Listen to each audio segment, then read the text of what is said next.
Hello everyone, welcome to my UPSC. UPHESC जो अभी advertisement number 51 confirm है कि ये आएगा, इसके 2 टेस्ट ऑलरेडी कंप्लीट कर चुके हैं, आज तीसरा टेस्ट है। एक चीज़ जो अब क्लियर हो चुकी है कि टोटल वैकेंसीज़ को लेके था, कितनी वैकेंसीज आएगी। टोटल वैकेंसीज़ का क्लियर हो चुका है कि 917 वैकेंसीज एडवर्टाइजमेंट 51 के लिए आएंगी। ये जो अधियाचना अभी जारी की है एजेंसी को लेके कि कौन जो एजेंसी उसका कंडक्ट करवाएगी एग्ज़ाम वगैरह है, जो टेक्निकल फॉर्मेलिटीज़ है, उसमें ये क्लियर है कि 917 वैकेंसीज़ के लिए एग्ज़ाम करवाना है।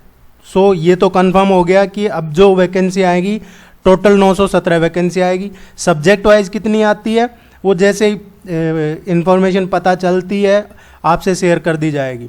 आप देख रहे हैं वीडियोज़ लेकिन चैनल को सब्सक्राइब कम लोग कर रहे हैं, ये आपके ऊपर है, आप क्यों नहीं कर रहे हैं। देखिए, चैनल को सब्सक्राइब कर लेते हैं तो आपकी रेगुलरिटी बनी रहेगी, आपको नोटिफिकेशन मिल जाएगा। और भी आपकी कोई क्वेरी है तो आप ज़रूर कमेंट सेक्शन में पूछिएगा। Let's begin. टोगो के गिलबर्ट एफ होंगबो को किस अंतर्राष्ट्रीय संगठन का नया महानिदेशक चुना गया है। ये टोगो के रहने वाले हैं, एक राजनयिक हैं, गिलबर्ट एफ होंगबो। इनको अभी रिसेंटली किसी अंतर्राष्ट्रीय संगठन का नया महानिदेशक चुना है। सो इसका जो करेक्ट आंसर आएगा वो है ILO, इंटरनेशनल लेबर ऑर्गेनाइजेशन, अंतर्राष्ट्रीय श्रम संगठन। ये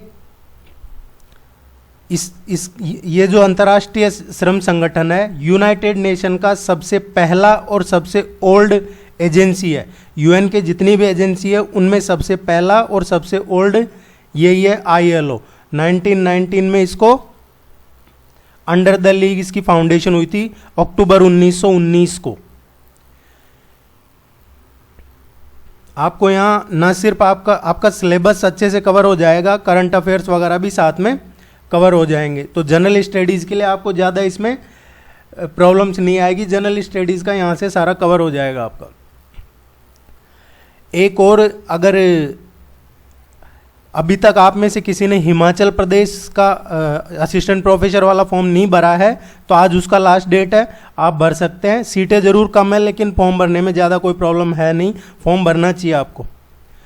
कौन सा मिलान सही नहीं है, इनमें से कौन सा मिसमैच है, कौन सा इनकरेक्ट मैचिंग है। चंद्रताल आर्द्रभूमि, देखिए आर्द्रभूमि क्या है, जो रामसर साइट्स हैं। रामसर साइट्स इंडिया में कितनी है अभी टोटल, अभी आज की पोजीशन में इंडिया में टोटल 49 रामसर साइट्स हैं। चंद्रताल आर्द्रभूमि हिमाचल प्रदेश में, ये सही है। ये एक काफ़ी अट्रैक्टिव लेक है। ये कहाँ पे एक्चुअली, लाहौल स्पीति जो डिस्ट्रिक्ट है हिमाचल प्रदेश का वहाँ पे है। सो ये करेक्ट है। पेंगोंग जार, ये जम्मू कश्मीर में है। पेंगोंग सो आपने सुना होगा, ये जम्मू कश्मीर, या अभी आपके ऑप्शन में आता है लद्दाख, लेह लद्दाख, ये वहाँ पे है। पिछोला झील राजस्थान में है, ये सही है। कोलेरू जो आर्द्रभूमि है या रामसर साइट कहें, कोलेरू, ये कर्नाटका में नहीं है। सो इस क्वेश्चन का करेक्ट आंसर आएगा डी। कोलेरू कहाँ पे है, कोलेरू जो आर्द्रभूमि है ये एक्चुअली आंध्र प्रदेश में है, ना कि कर्नाटका में है।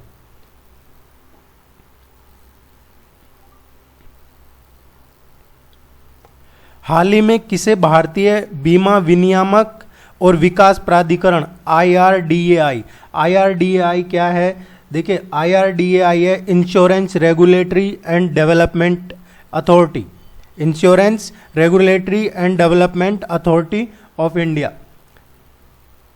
सो इसका अभी अध्यक्ष किसे नियुक्त किया गया है। जो IRDA है ये एक वैधानिक निकाय है। इसकी स्थापना कब हुई थी, इसकी स्थापना हुई थी अप्रैल 2000 में, अप्रैल 2000 में इसको गठित किया था। अभी प्रेजेंट में इसका हेडक्वार्टर कहाँ है, इसका हेडक्वार्टर है न्यू दिल्ली में। शुरू में जब इसको बनाया था अप्रैल 2000 में, सो 2001 में इसका हेडक्वार्टर कहाँ शिफ्ट कर दिया गया था, ये तेलंगाना में जो हैदराबाद है वहाँ पे इसका हेडक्वार्टर शिफ्ट कर दिया गया था। अभी जो इसके अध्यक्ष हैं वो हैं देबाशीष पांडा। देबाशीष पांडा, ये इंपॉर्टेंट क्वेश्चन आपको ध्यान रखना है। इससे पहले जो कौन थे इसके अध्यक्ष? एस.सी. खूंटिया, सुभाष चंद्र खूंटिया इससे पहले अध्यक्ष थे और मई 2021 से ये पोस्ट पद है, इस पे खाली चल रहा था। ये है जो अध्यक्ष का पद, अभी रिसेंटली देबाशीष पांडा को बनाया है।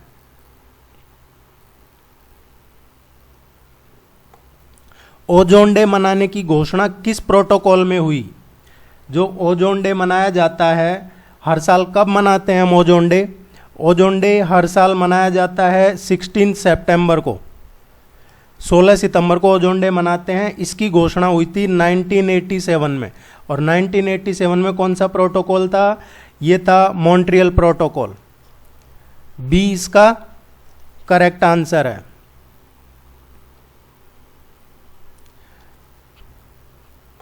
निम्नलिखित में से कौन सी समिति पर्यावरण कानून के सुधार के लिए बनाई गई थी? जो पर्यावरण कानून है उसके सुधार के लिए कौन सी कमेटी बनाई गई थी? देखिए एक्चुअली क्या है, इस कमेटी ने अभी इसकी रिपोर्ट सबमिट की है रिसेंटली। उसमें कहा है कि जैसे इंडियन एडमिनिस्ट्रेटिव सर्विसेज है, इंडियन पुलिस सर्विस है, इंडियन फॉरेन सर्विस है, इंडियन रेवेन्यू सर्विस है, इसी तरीके से एक इंडियन एनवायरनमेंट सर्विस भी होनी चाहिए। इंडियन एनवायरनमेंट, भारतीय पर्यावरण सेवा स्थापित करने की इस कमेटी ने जो पर्यावरण कानून के सुधार के लिए बनाई है उसने रिकमेंड किया है। इस कमेटी कौन सी थी? ये कमेटी ये सुब्रमण्यम कमेटी थी। और इसके चेयरमैन कौन थे? टी.एस.आर. सुब्रमण्यम। ये टी.एस.आर. सुब्रमण्यम है जो इससे पहले जो गवर्नमेंट थी, इसकी यूपीए की गवर्नमेंट थी, कांग्रेस प्लस अलायंस की गवर्नमेंट थी, उसके टाइम पे ये कैबिनेट सेक्रेटरी थे सुब्रमण्यम, टी.आर. सुब्रमण्यम। उसकी अध्यक्षता में ये कमेटी बनाई थी। इन्होंने रिकमेंड किया है कि एक भारतीय पर्यावरण सेवा भी होनी चाहिए, इसलिए ये क्वेश्चन काफ़ी इम्पोर्टेंट है। नेक्स्ट देखते हैं, नेशनल सुपर कंप्यूटिंग मिशन के तहत हाल ही में किस भारतीय संस्थान में पेटा स्केल सुपर कंप्यूटर परम शक्ति का लोकार्पण किया है? ये जो परम शक्ति है इसका है जो लोकार्पण किया है अभी रिसेंटली आईआईटी खड़गपुर ने। इसकी जो कैपेसिटी है, इसकी सुपर कंप्यूटर की जो क्षमता है वो 1.66 पेटा फ्लॉप है। देखिए सुपर कंप्यूटर है, उसकी जो कैपेसिटी है उसको पेटा फ्लॉप में काउंट किया जाता है। यह आपको ध्यान रखना है, क्वेश्चन में पूछ लिया जाता है एग्जाम में कई बार पेटा फ्लॉप। यह आईआईटी रुड़की ने एक सुपर कंप्यूटर परम गंगा, इसी से जुड़ा हुआ है, वो भी ध्यान रखना आपको, परम गंगा, आईआईटी खड़गपुर।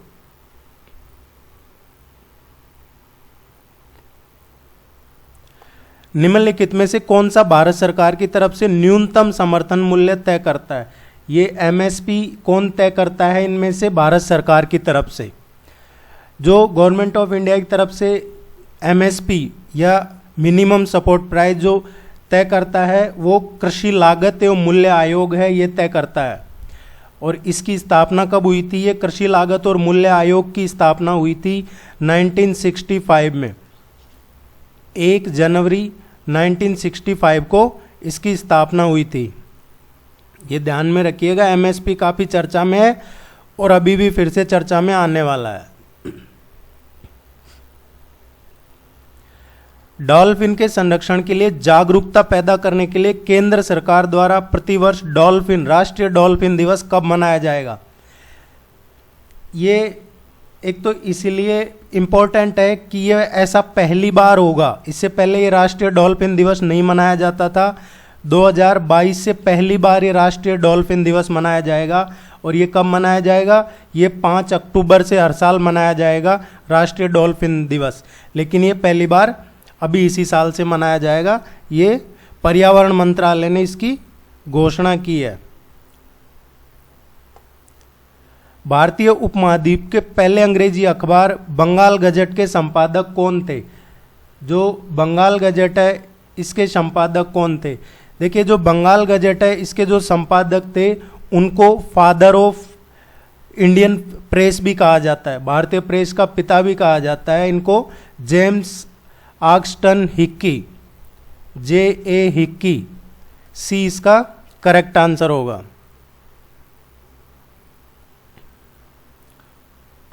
हाल ही में 2022 में मेडागास्कर में किसके नाम पर एक ग्रीन ट्रायंगल या ग्रीन स्पेस का उद्घाटन किया गया है?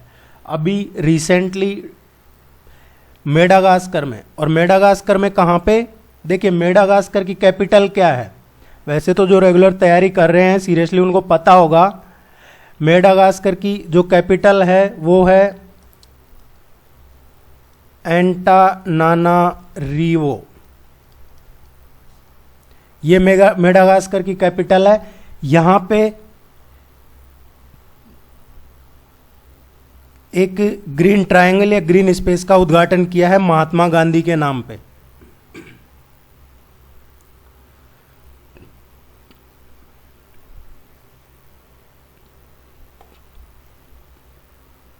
भारतीय रोबस्टा किस फसल की किस्म है? आर्टिकल ये एडवर्टाइजमेंट 46 या 47 में एक ऐसा क्वेश्चन पूछा गया था, तो इस तरीके के क्वेश्चन आते हैं आपके एग्जाम में जो चर्चा में रहती है। ये जो रोबस्टा है ये कॉफी की किस्म है। ये जो भारतीय कॉफी है उसका 65% लगभग यही किस्म है और ये पूरे वर्ल्ड में फेमस है।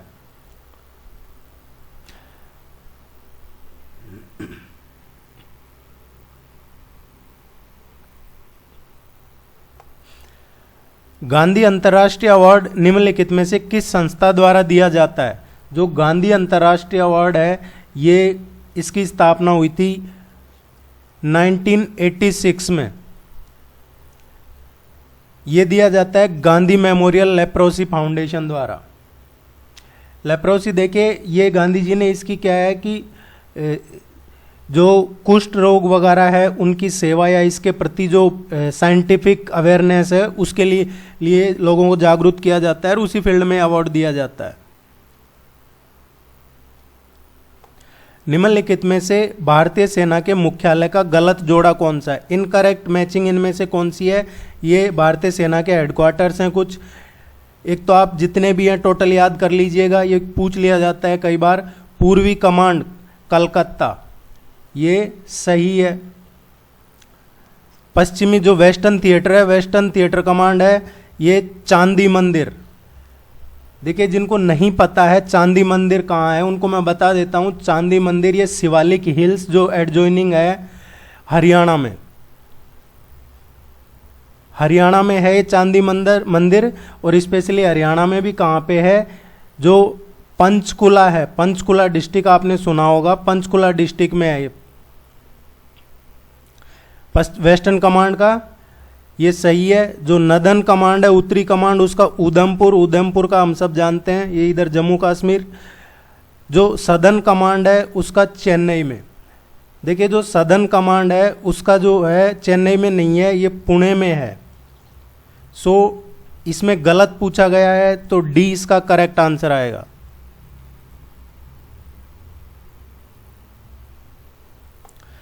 भारतीय संविधान का 73वां संशोधन किससे संबंधित है?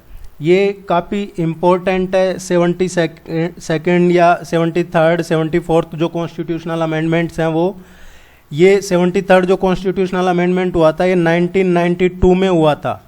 और ये किससे संबंधित है? ये पंचायती राज व्यवस्था से संबंधित है।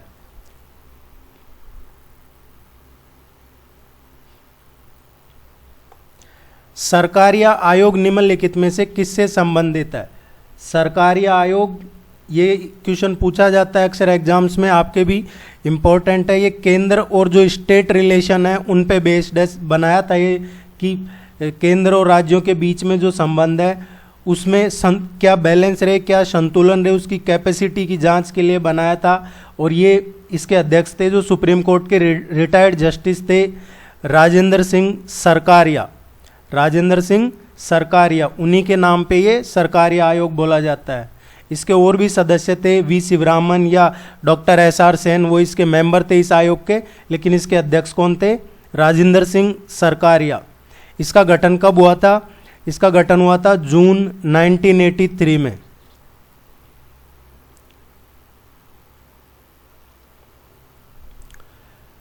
भारत के राष्ट्रपति बनने के लिए न्यूनतम आयु कितनी चाहिए? देखिए ये बेसिक क्वेश्चन है, लेकिन राष्ट्रपति के क्वेश्चन आपके एग्जाम में आएगा, आप ये मान के चलिए, चाहे वो राष्ट्रपति की फंक्शंस हो, पावर हो, या और भी अपॉइंटमेंट से लेके हो, इलेक्शन प्रोसेस से, क्योंकि अभी प्रेजेंट प्रेसिडेंट है रामनाथ कोविंद, उनका जुलाई में उनका टेन्योर खत्म हो रहा है।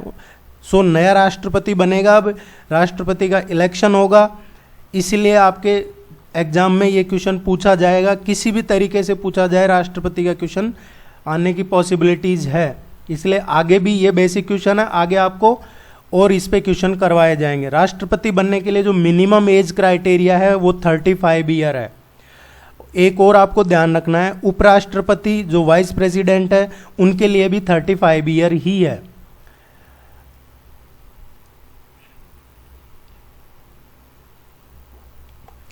शेर की पूंछ वाला मकाक कहाँ पाया जाता है? ये देखिए, इसको बोलते हैं शेर की पूंछ वाला बंदर।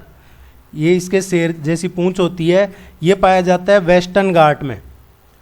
ये अभी लुप्त होती है, एक स्पेसीज है, और ये कहाँ पे है? जो नीलगिरी हिल्स हैं, नीलगिरी की पहाड़ियाँ, वहाँ पे पाया जाता है। और इसका जो लुप्त होने की वजह बताई है, वो वहाँ पे जो चाय, कॉफ़ी या एग्रीकल्चर का या जो इरिगेशन है या फिर जो पॉन्ड्स हैं, लेक्स हैं, उनका जो निर्माण हो रहा है, उसकी वजह से ये लुप्त होता जा रहा है। इससे रिलेटेड आपको एक IUCN की जो रेड डाटा बुक है, वो किससे रिलेटेड है वो ज़रूर पढ़ना चाहिए आपको। इसके बारे में थोड़ा बेसिक पढ़ लीजिएगा, ज़्यादा तो डिटेल में जाना नहीं। हीराकुंड जल विद्युत परियोजना किस नदी पे है? जो हीराकुंड जल विद्युत परियोजना है, ये दुनिया के सबसे बड़े जो बांध हैं, डैम है, उनमें से एक है। इसका जो कंस्ट्रक्शन काम है, हीराकुंड जल विद्युत परियोजना का जो कंस्ट्रक्शन काम है, ये शुरू हुआ था 1948 में, और इसका काम कंप्लीट कब हुआ था? 1957 में। इसलिए, और ये कहाँ पे है? ये महानदी पे है, उड़ीसा में। उड़ीसा में है हीराकुंड बांध, महानदी पे। महानदी की सहायक नदियां जरूर एक दो देख लेना आप।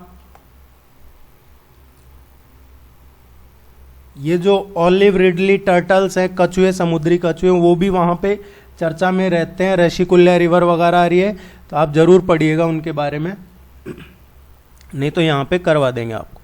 बायोलॉजिकल ऑक्सीजन डिमांड, जो एडवर्टाइजमेंट 50 था, उसमें इसी तरीके का एक क्वेश्चन आया हुआ है, निम्नलिखित में से किसका माप है? जो बायोलॉजिकल ऑक्सीजन डिमांड है, इसका उपयोग करते हैं हम जो पानी में जो दूषित जैविक पदार्थ हैं उनका मापने के लिए। पानी में जो प्रदूषित या जो दूषित जैविक पदार्थ हैं उनको मेजर करने के लिए बायोलॉजिकल ऑक्सीजन डिमांड, इसका प्रयोग करते हैं। गोवा में सेंट फ्रांसिस जेवियर के अवशेष किस स्थान पर रखे गए हैं?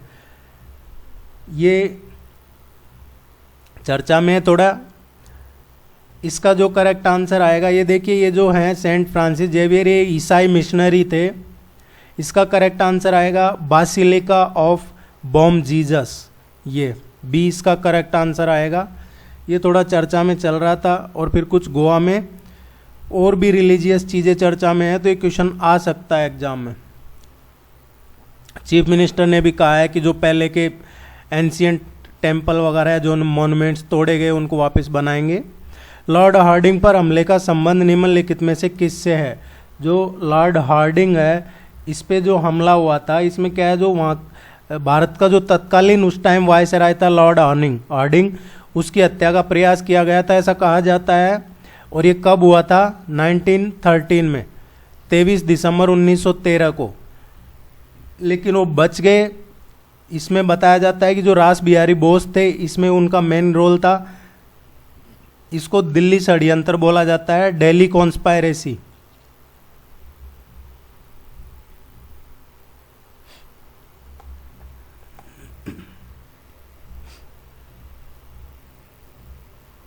निम्नलिखित में से कौन सी घटना 1857 के विद्रोह का परिणाम नहीं है? भारत में यूरोपीय सैनिकों की संख्या बढ़ा दी थी। 1857 का रिवोल्ट हुआ था, उसके बाद यूरोपियन जो सोल्जर थे उनकी संख्या यहाँ बढ़ा दी थी।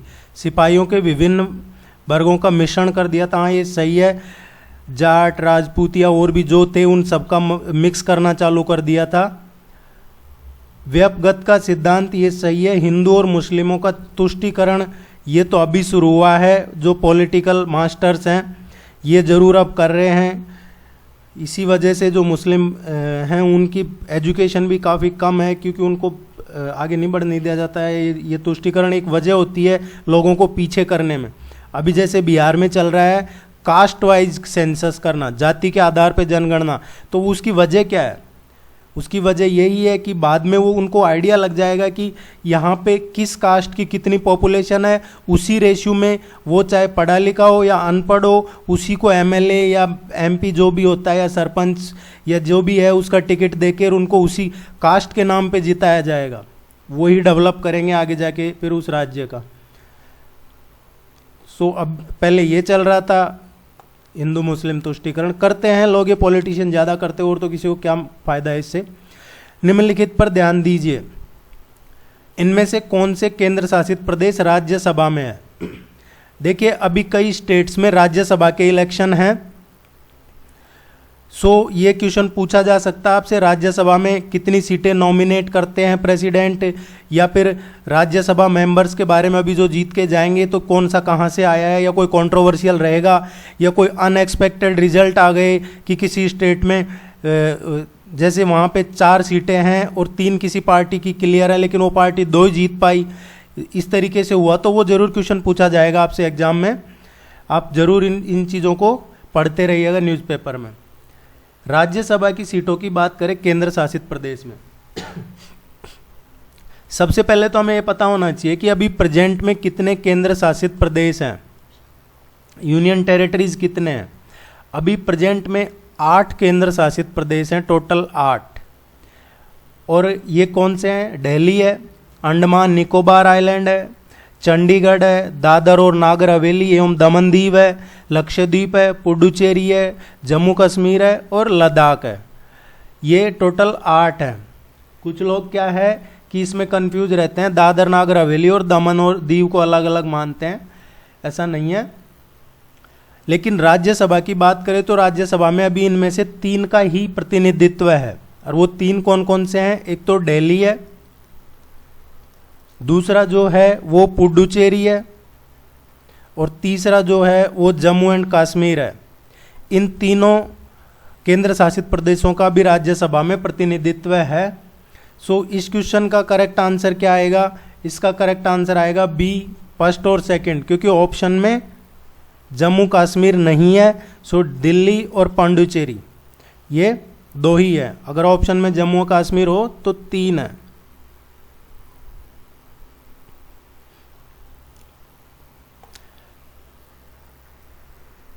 पर्यावरण सुरक्षा अधिनियम कब पारित हुआ? पर्यावरण सुरक्षा अधिनियम, एनवायरनमेंट प्रोटेक्शन लॉ, या ये जो है ये 1986 में पारित हुआ था।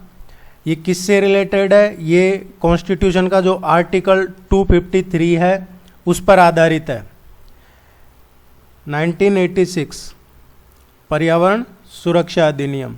देखिए आप चैनल को सब्सक्राइब कर लीजिए, और भी आपकी कोई क्वेरी है, और जो पहले 2 टेस्ट हो चुके हैं उनका आपको PDF, वो जो टेस्ट हैं उनके नीचे ही लिंक में डिस्क्रिप्शन में मिल जाएगा।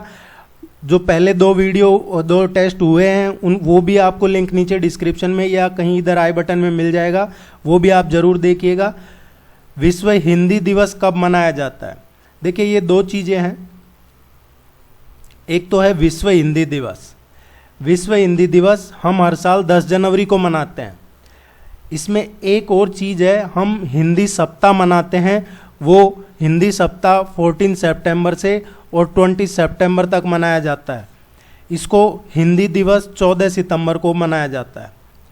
2 चीज़ें ध्यान रखनी है आपको, हिंदी दिवस मनाया जाता है 14 सितंबर को, क्योंकि 14 सितंबर 1949 को संविधान सभा ने क्या है, जो देवनागरी लिपि है जिसमें हिंदी को अंग्रेजी के साथ एक राष्ट्र की आधिकारिक भाषा के तौर पे स्वीकार किया था। बाद में क्या किया, पंडित जवाहरलाल नेहरू ने इस दिन को ऐतिहासिक बनाने के लिए 14 सितंबर को हिंदी दिवस के रूप में मनाने का फैसला लिया था। 14 सितंबर हिंदी दिवस और विश्व हिंदी दिवस 10 जनवरी। यह आपको थोड़ा नॉलेज में रहना चाहिए। एक क्वेश्चन आपके दिवस का पूछा जाता है, इसलिए रेगुलर बेसिस पे करवा रहे हैं। आपकी कोई भी क्वेरी हो आप ज़रूर पूछिएगा। आप बाकी लोगों से शेयर कीजिए, सब्सक्राइब कर लीजिए। Thank you very much, all the very best, good luck.